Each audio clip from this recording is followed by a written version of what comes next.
Hello, Berkshire Hathaway Home Services sales executives, for our video message of the week.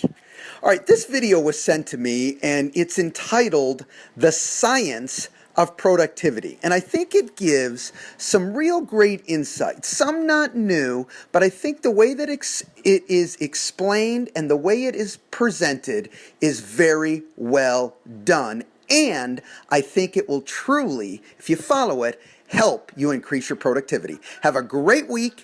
See you next week and enjoy the video. Bye-bye. In a world that seems busier by the day, productivity is on the minds of many. But instead of downloading the latest time management app or forcing yourself to stay at work for hours on end, how can we use science to crack open the potential of our minds? Is there a secret to being productive? The first thing to come to terms with is that your willpower is simply not enough. In fact, some studies suggest that willpower is an exhaustible source that can be entirely used up. This is a concept known as ego depletion. So instead of convincing yourself to simply try harder, a more methodical approach is suggested. The first step: get started. It may seem obvious, but studies have shown starting a project to be the biggest barrier to productivity. Before starting, our brain visualizes the hardest parts to come and instead tries to simulate real work by focusing on small, mindless tasks. Luckily, there's a construct of the mind known as the Zeigarnik effect, which compels humans to finish a task that they've already started. The Zeigarnik effect shows that when we don't finish a task, we experience discomfort and intrusive thoughts about it. So get started now. What about time management? Shockingly, when we look at some of the most elite musicians in the world, we find that they aren't necessarily practicing more, but instead more deliberately. This is because they spend more time focused on the hardest task and focus their energy in packets.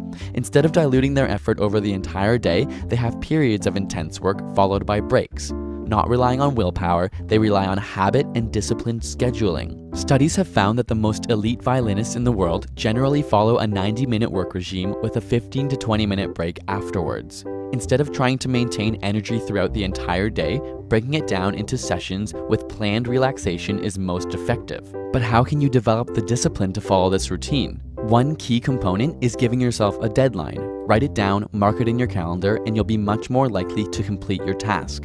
On top of this, create something called an accountability chart to document your progress. In one column, write the time span, and in the other, the activities you accomplished during this time.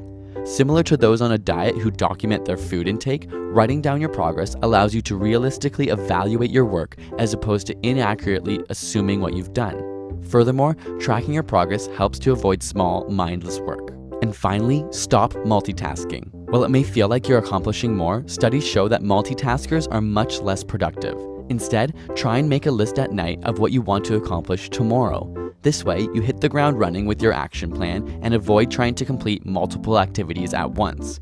While you're at it, split up your large tasks into smaller bite-sized ones. Your brain will find these less daunting, and it will make the starting process easier. With a clear goal and action plan in mind, your productivity levels can soar to new heights.